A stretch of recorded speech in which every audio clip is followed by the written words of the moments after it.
दोस्तों, पुराणों के अनुसार पापांकुशा एकादशी का व्रत करने पर एक सूर्य यज्ञ करने बराबर फल मिलता है। इस दिन भगवान विष्णु के पद्मनाभ स्वरूप की पूजा की जाती है।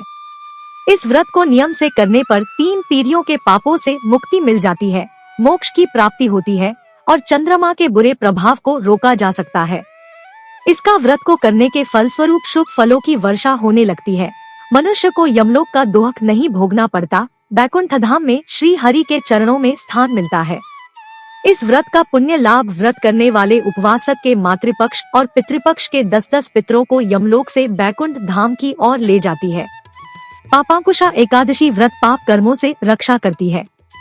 इस दिन पवित्र नदियों में स्नान और सामर्थ्य के अनुसार दान करना चाहिए। इस दिन श्रद्धा और भक्ति भाव से पूजा करना चाहिए और ब्राह्मणों को दान व दक्षिणा देना चाहिए। इससे शरीर स्वस्थ व मन प्रफुल्लित रहता है। पापांकुशा एकादशी की व्रत विधि। पापांकुशा एकादशी व्रत एक दिन पहले दशमी तिथि वाले दिन सूर्योदय से पहले भोजन ग्रहण कर ले। दशमी तिथि पर 7 धान्य अर्थात गेहूं, उड़द, मूंग, चना, जौ, चावल और मसूर की दाल नहीं खाएं। दशमी तिथि वाले दिन रात को भोजन न करें ताकि एकादशी वाले दिन आपके पेट में अन्न का एक भी अंश न रहे। दशमी तिथि और एकादशी तिथि को जितना कम हो सके उतना कम बोले। मांसाहारी भोजन न करें और ब्रह्मचर्य का पालन करें। पापांकुशा एकादशी का व्रत निर्जला या फिर थोड़े फलाहार के साथ इस व्रत को कर सकते हैं। इस दिन अन्न का सेवन न करें। एकादशी के दिन ब्रह्मा मुहूर्त में उठकर स्नान करें। तत्पश्चात साफ स्वच्छ कपड़े पहनकर व्रत का संकल्प लें। फिर सूर्य देव को अर्घ्य दें। एक साफ आसन या पटरी ले और उस पर स्वच्छ पीला या लाल कपड़ा बिछाएं। भगवान की तस्वीर और कलश को स्थापित करें। विधि विधान से पूजा करके विष्णु जी के सहस्रनाम का पाठ करें। शाम के समय पूजा करने के बाद व्रत कथा सुनें। भगवान विष्णु का भजन करें। फिर द्वादशी तिथि के दिन ब्राह्मणों को भोजन करवाएं और सामर्थ्य अनुसार दक्षिणा दें। अंत में आप भोजन करें। पापांकुशा एकादशी व्रत कथा। भगवान श्री कृष्ण के श्री मुख से धर्मराज युधिष्ठिर ने अश्विन माह के कृष्ण पक्ष को आने वाली इंदिरा एकादशी व्रत की कथा सुनकर कहा, युधिष्ठिर, हे मधुसूदन, मैं आपसे अश्विन माह के शुक्ल पक्ष को आने वाली एकादशी की कथा और महात्म्य सुनाने का इच्छुक हूँ। इस एकादशी व्रत का क्या नाम है? इस एकादशी व्रत से किन पुण्यफल की प्राप्ति होती है? इस व्रत को करने का क्या विधान है? यह आप मुझे विस्तार पूर्वक बताने की कृपा करें। श्री कृष्ण, हे कुंती नंदन, अश्विन माह के शुक्ल पक्ष को आने वाली एकादशी को पापांकुशा एकादशी के नाम से जाना जाता है। यह एकादशी के व्रत से मनुष्य के सभी पापों का नाश होता है। इस एकादशी व्रत के फल स्वरूप मनुष्य को अक्षय पुण्य की प्राप्ति होती है। अश्विन माह के शुक्ल पक्ष को आने वाली एकादशी के दिन सुयोग्य फल की प्राप्ति हेतु मनुष्य को भगवान श्री विष्णु की पूजा उपासना करनी चाहिए। पूर्ण विधि विधान से भगवान श्री विष्णु का पूजन करना चाहिए। इस पूजन से भगवान श्री विष्णु प्रसन्न होते हैं और मनुष्य को इच्छित वर की प्राप्ति सहज रूप से प्राप्त होती है।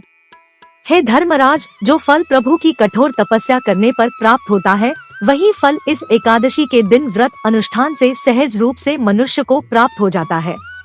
इस व्रत को पूर्ण श्रद्धा से करने वाले मनुष्य को कभी यम दंड का भय नहीं रहता। मनुष्य को अपने जीवन काल में सदैव पाप कर्म करने से बचना चाहिए।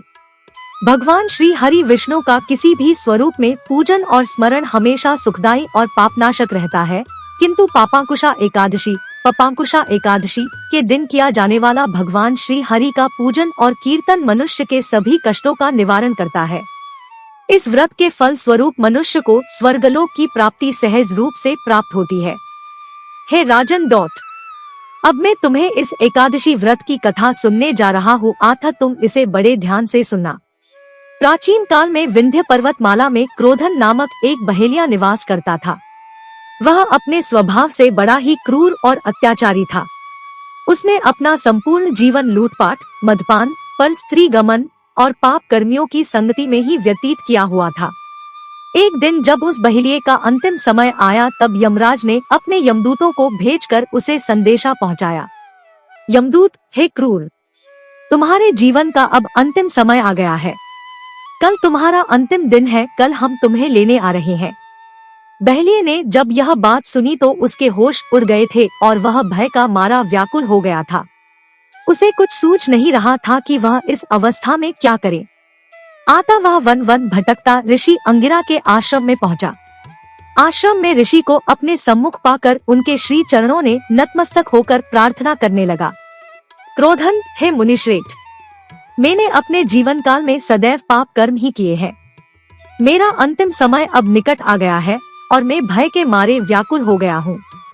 हे शरणागत वत्सल, आप अपनी शरण में आए इस पापी दुराचारी का उद्धार करें, मुझे इस पाप कर्म से मुक्ति दिलाने का कोई उपाय बताएं।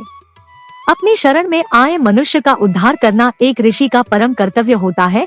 इसी कर्तव्य के अनुसार ऋषि अंगिरा ने कहा, ऋषि अंगिरा, हे दुराचारी, तुमने सत्य कहा। तुमने अपने जीवन काल में कोई पुण्य कर्म नहीं किया है, किंतु यह प्रभु की ही दिव्य लीला है कि जो तुम्हें अपने अंतिम समय में सद्बुद्धि प्रदान कर मुझ समक्ष प्रस्तुत किया है। आता है क्रोधन, अपनी इस पाप मुक्ति का उपाय बड़े ही ध्यान पूर्वक सुनना। अब से अश्विन माह के शुक्ल पक्ष की आने वाली एकादशी तिथि, जिसे पापांकुशा एकादशी के नाम से भी जाना जाता है, उसका विधि विधान से व्रत करो। इस व्रत के प्रभाव से तुम्हारे सभी पाप कर्मों का नाश हो जाएगा और तुम स्वर्ग के भागी बनोगे। महर्षि अंगिरा के कथानुसार उस बहलिये क्रोधन ने पूर्ण श्रद्धा और विधि विधान से पापांकुशा व्रत का अनुष्ठान किया और स्वयं को पूर्ण रूप से श्री हरि विष्णु को समर्पित करते हुए व्रत का समापन भी किया। व्रत और भगवान श्री हरि विष्णु के पूजन फल स्वरूप बहालिये के सारे पापों का नाश हो गया और वह भगवान श्री हरि विष्णु के भेजे गए गरुड़ पर सवार होकर अपने परम धाम विष्णुलोक को प्राप्त हो गया। यमराज के भेजे गए यमदूत बड़े ही कुतूहल से इस संपूर्ण लीला को देखते रहे और बहलिये को साथ लिए बिना ही पुनः यमलोक प्रस्थान कर गए। हे युधिष्ठिर, इस कथा का श्रवण करने से मनुष्य के सर्व पापों का नाश होता है। मनुष्य की कुमति सुमति में परिवर्तित हो जाती है। इस एकादशी व्रत में भगवान श्री हरि विष्णु का किया हुआ पूजन अनंत फल प्राप्ति करवाता है। अपने पाप कर्मों से हमेशा भयभीत रहने वाले मनुष्यों को सदा इस एकादशी का व्रत अनुष्ठान पूर्ण श्रद्धा और समर्पण भाव से करना चाहिए। व्रत की समाप्ति में निमंत्रित ब्राह्मणों को उचित दक्षिणा देकर संतुष्ट मन से विदा करना चाहिए। पापांकुशा एकादशी की पारण विधि। पारण का अर्थ है व्रत तोड़ना। द्वादशी तिथि समाप्त होने के भीतर ही पारण करें। द्वादशी में पारण न करना अपराध के समान है। व्रत तोड़ने से पहले हरि वासरा के खत्म होने का इंतजार करें। हरि वासरा के दौरान पारण नहीं करना चाहिए। मध्याह्न के दौरान व्रत तोड़ने से बचें। व्रत तोड़ने का समय प्रातः काल है।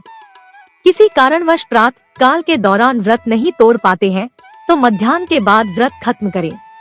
दोस्तों, कमेंट करके बताएं कि आपको हमारी यह प्रस्तुति कैसी लगी। पसंद आई तो इसे लाइक और शेयर करें तथा चैनल को सब्सक्राइब करके मेरा मनोबल बढ़ाएं। नमस्कार।